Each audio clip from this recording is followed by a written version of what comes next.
ડાંગના સાપુતારામાં મોન્સૂન ફેસ્ટિવલમાં પ્રવાસીઓનું ઘોડાપૂર જોવા મળી રહ્યું છે। ગુજરાતના એકમાત્ર ગિરિમથક સાપુતારા ખાતે પ્રવાસન વિભાગ દ્વારા મોન્સૂન ફેસ્ટિવલ 2026નું આયોજન કરવામાં આવ્યું છે। શનિવાર અને રવિવારની રજાઓમાં મોન્સૂન ફેસ્ટિવલનો આનંદ માણવા સાપુતારા ખાતે મોટી સંખ્યામાં પ્રવાસીઓ ઉમટી પડ્યા હતા। તો મોન્સૂન ફેસ્ટિવલના ડોમમાં સંગીતના તાલે પ્રવાસીઓ મન મૂકીને ઝૂમ્યા હતા। મોટી સંખ્યામાં પ્રવાસીઓ ઉમટી પડતા ફેસ્ટિવલ ડોમ ચિક્કાર થઈ ગયો હતો। તો બીજી તરફ સાપુતારાના સર્પગંગા લેક ખાતે પ્રવાસીઓએ બોટિંગની મજા પણ માણી હતી। ટેબલ પોઈન્ટ, સનરાઈઝ પોઈન્ટ સહિતના પ્રવાસન સ્થળો અને વિવિધ એડવેન્ચર પ્રવૃત્તિઓ માટે પણ પ્રવાસીઓનો ભારે ઘસારો જોવા મળ્યો હતો। સાપુતારા ખાતે ધુમ્મસ્યા વાતાવરણથી મિની કાશ્મીર જેવા માહોલથી પ્રવાસીઓ માટે આકર્ષણનું કેન્દ્ર બન્યું। તો પ્રવાસીઓની સંખ્યા વધતા માલેગાંવથી સાપુતારા ઘાટ માર્ગ પર ટ્રાફિક જામના દ્રશ્યો પણ સર્જાયા હતા। સાથે જ પાર્કિંગ માટેની જગ્યાઓ પણ ઓછી પડી હતી।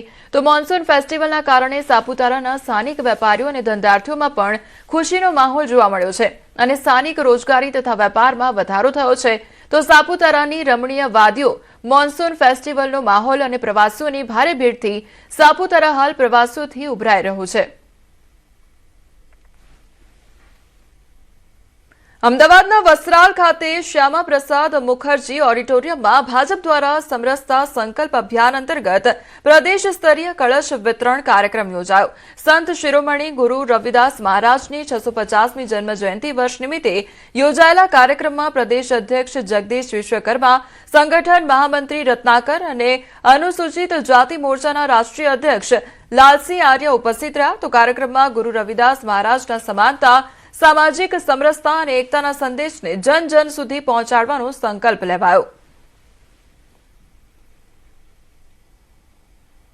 संत श्रोमणी श्री गुरु रविदास जी की 650वीं जयंती सामाजिक समरसता संकल्प अभियान के रूप में मनाने का निर्णय किया है।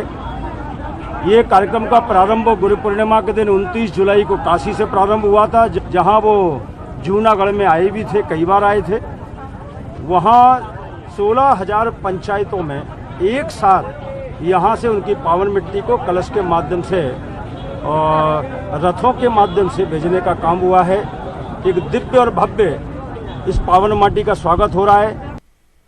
स्मार्ट सिटी वडोदराમાં રસ્તાઓની હાલત ખસ્તા જોવા મળી રહી છે। હરણી એરપોર્ટ રોડ પર ટ્રક રોડમાં ધસી ગઈ હતી। નબળી કામગીરીથી રોડની ગુણવત્તા સામે અનેક સવાલો પણ સર્જાઈ રહ્યા છે।